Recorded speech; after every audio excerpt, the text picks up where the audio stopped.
안녕하세요. 반갑습니다. 저는 울산안실련 안전지도사 최원지라고 합니다. 제가 오늘 여러분들과 함께 방사선 생활 안전에 대해서 한번 알아볼 시간을 갖겠는데요. 저희는 울산은 그 다른 지역과 달리 원자력 발전소가 많이 가까이 있는 곳입니다. 그래서 저희는 그 부분에 대해서 같이 한번 알아보도록 하겠습니다. 먼저 울산안실련에 대해서 간단히 소개를 해드리겠습니다. 울산안실련은 어린이, 노인, 자전거 같은 교통안전 교육을 하고요. 또 화재, 가스, 재난 같은 생활안전 교육을 실시합니다. 그리고 1년에 한 번 가족과 함께하는 안전체험이 있는데요. 이 시간에는 모든 가족들이 함께 안전을 체험해보고 안전에 대해서 한 번 더 생각하는 시간이 되는 날인데, 요즘은 사실 코로나 때문에 저희도 잘 못하고 있습니다만 아마 올해는 하지 않을까 싶습니다. 그리고 울산안실련은 안전문화운동 추진 울산광역시협의회로서 울산 시민의 안전을 위해서 노력하는 단체입니다. 오늘 우리 여러분들과 함께 알아볼 내용은 방사선이란 무엇인가, 그리고 방사능 비상시 대응 요령, 그리고 마지막으로는 방사선 측정기 사용법에 대해서 한번 알아보도록 하겠습니다. 먼저 방사능이 뭘까요? 자, 방사선은 에너지의 흐름을 말하는 거고요. 그 방사능은 방사선을 방출하는 능력을 말하는 겁니다. 지금 전구가 있는데요. 이 전구는 방사성 물질입니다. 그리고 전구에서 나오는 빛은 방사선이고, 이 빛을 내는 능력을 방사능이라고 하는 것입니다. 자, 그래서 방사선의 단위에 대해서 한번 알아보도록 하겠는데요. 조금 어렵긴 합니다. 이게 우리나라 말이 아니라 좀 어렵죠. 베크렐이라고 하는 것은 방사능 활동량을 말하는 거고요. 그레이는 방사선 에너지량입니다. 그리고 시버트는 우리 인체에 미치는 방사선 영향 단위를 말하는 것입니다. 그러면 방사선이 과연 뭘까?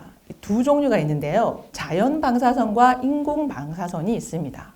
말 그대로 자연은 자연 속에 있는 것인데요. 공기 중에도, 우주, 그리고 일주일간 알프스를 등산을 해도 우리는 그 피폭을 받고요. 또 유럽, 요즘 힘들지만 유럽 여행을 갔다 와도 피폭을 받습니다. 그 외에 땅, 암석, 우리가 먹는 식물에도 방사능이 있습니다. 그러면 자연 방사선만 있는 게 아니고요. 또 인공 방사선이 있는데, 이것은 우리 생활을 좀 더 편리하기 위해 만든 것들인데요. 우리가 가장 많이 알 수 있는 건 흉부 엑스레이인 거죠. 그리고 우리가 또 많이 알고 있는 암 치료할 때 꼭 필요한 것이 인공 방사선인데요.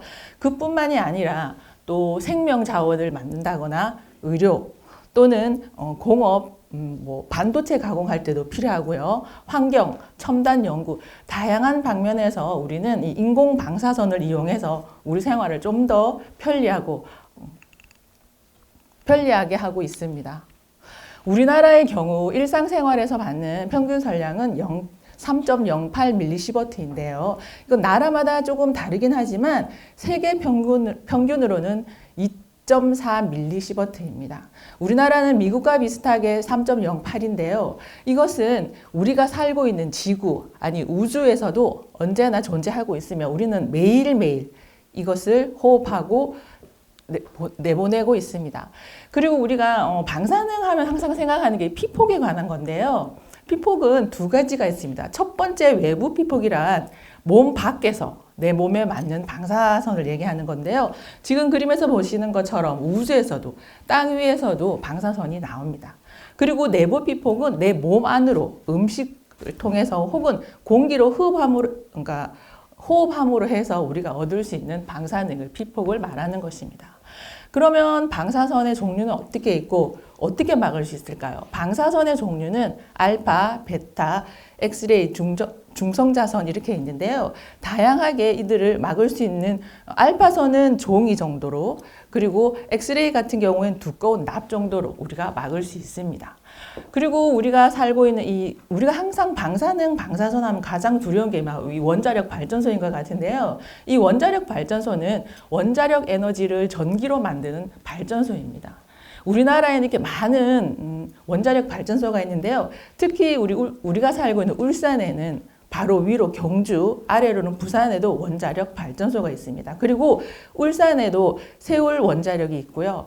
기존에 총 2기를 갖고 있지만 현재 또 건설 중에 있습니다. 원자력 발전소의 장점은 생산 단가가 저렴하다는 거예요. 그리고 에너지를 안정적으로 공급할 수 있긴 하지만 얘들은 단점이 또 있겠죠. 우리가 가장 무서워하는 방사선 피폭입니다. 특히 방사성 폐기 물질 처리에 관한 문제도 있기는 한데요. 장점으로 보면 생산 단가가 지금 되게 저렴하게 나와 있는데요. 저희가 조사할 때는 원가가 40원이었거든요. 근데 아까 박상덕 교수님 하실 때 60원이더라고요. 그만큼 단가가 싸긴 하지만 조금 유동성이 있는 것 같습니다.